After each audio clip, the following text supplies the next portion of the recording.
La négritude toute présente et dérobée le hante. Il frôle.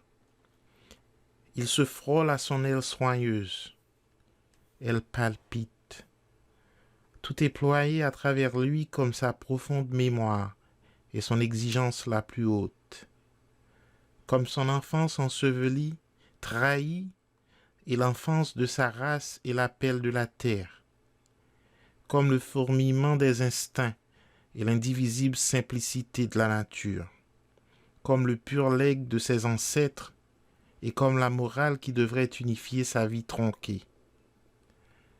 Mais qu'il se retourne sur elle pour la regarder en face. Elle s'évanouit en fumée. Les murailles de la culture blanche se dressent entre elle et lui. Leur science, leurs mots, leurs mœurs. Rendez-les-moi mes poupées noires, que je joue avec elles, les jeux naïfs de mon instinct. Restez à l'ombre de ces lois, recouvrez mon courage, mon audace, me sentir moi-même, nouveau moi-même de ce qu'hier j'étais. Hier, sans complexité. Hier, quand est venue l'heure du déracinement, ils ont cambriolé l'espace qui était mien. Il faudra bien, pourtant, briser les murailles de la culture prison.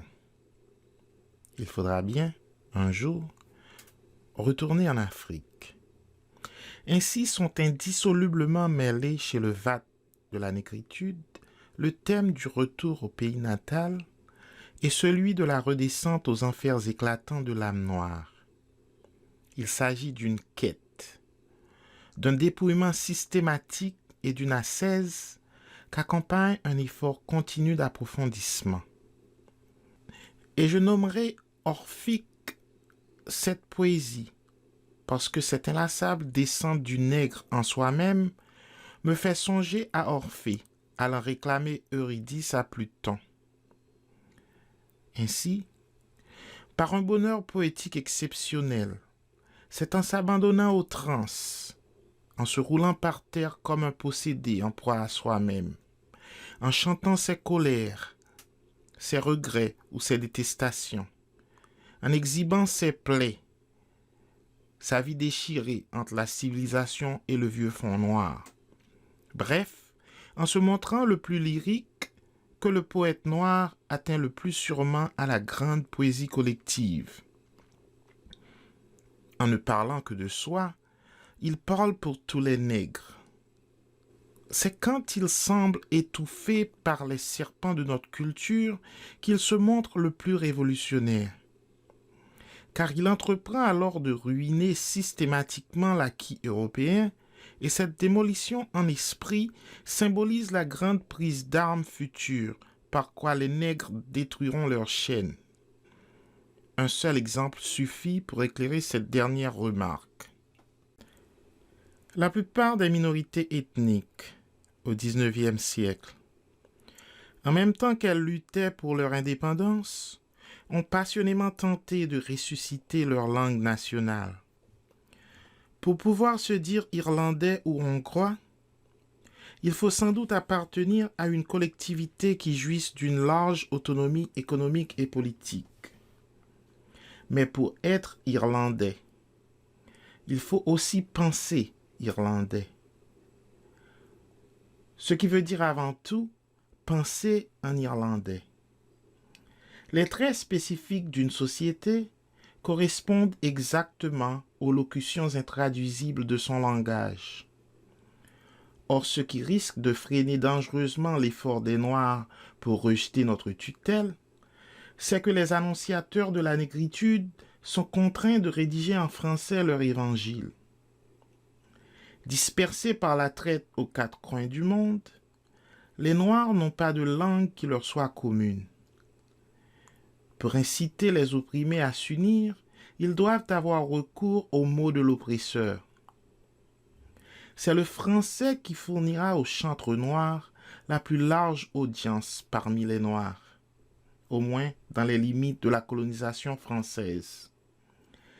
C'est dans cette langue à chair de poule, pâle et froide comme nos cieux, et dont Mallarmé disait qu'elle est la langue neutre par excellence, puisque le génie d'ici exige une atténuation de toute couleur trop vive et des bariolages.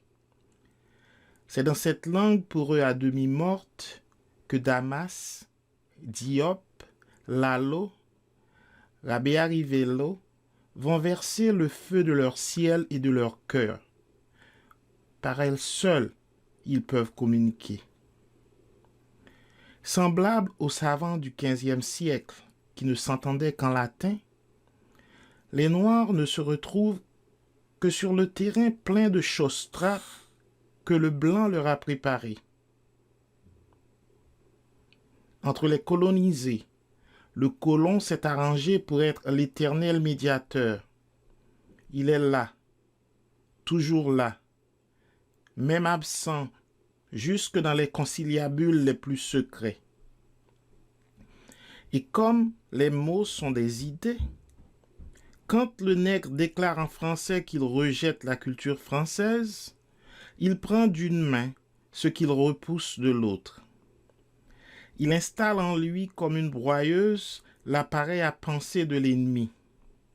Ce ne serait rien, mais du même coup, cette syntaxe et ce vocabulaire forgé en d'autres temps, à des milliers de lieux, pour répondre à d'autres besoins et pour désigner d'autres objets, sont impropres à lui fournir les moyens de parler de lui, de ses soucis, de ses espoirs. La langue et la pensée française sont analytiques. Qu'arriverait-il si le génie noir était avant tout de synthèse? Le terme assez laid de négritude est un des seuls apports noirs à notre dictionnaire. Mais enfin, si cette négritude est un concept définissable, ou tout au moins descriptible, elle doit subsumer d'autres concepts plus élémentaires et correspondant aux données immédiates de la conscience nègre. Où sont les mots qui permettent de les désigner? Comme on comprend la plainte du poète haïtien. Ce cœur obsédant qui ne correspond pas à mon langage ou à mes costumes, et sur lequel mordent comme un crampon des sentiments d'emprunt et des coutumes d'Europe. Sentez-vous cette souffrance et ce désespoir à nul autre égal, d'apprivoiser avec des mots de France ce cœur qui m'est venu du Sénégal. Il n'est pas vrai pourtant que le noir s'exprime dans une langue étrangère, puisqu'on lui enseigne le français dès son plus jeune âge, et puisqu'il y est parfaitement à son aise dès qu'il pense en technicien, en savant ou en politique. Il faudrait plutôt parler du décalage léger et constant qui sépare ce qu'il dit de ce qu'il voudrait dire dès qu'il parle de lui. Il lui semble qu'un esprit septentrional lui vole ses idées, les infléchit doucement à signifier plus ou moins ce qu'il voulait. Que les mots blancs boivent sa pensée comme le sable boit le sang. Qu'ils se ressaisissent brusquement, qu'ils se rassemblent et prennent du recul, voici que les vocables gisent en face de lui, insolites, à moitié signe et chose à demi. Il ne dira point sa négritude avec des mots précis, efficaces, qui fassent mouche à tous les coups. Il ne dira point sa négritude en prose, mais chacun sait que ce sentiment d'échec devant le langage, considéré comme moyen d'expression directe, est à l'origine de toute expérience poétique.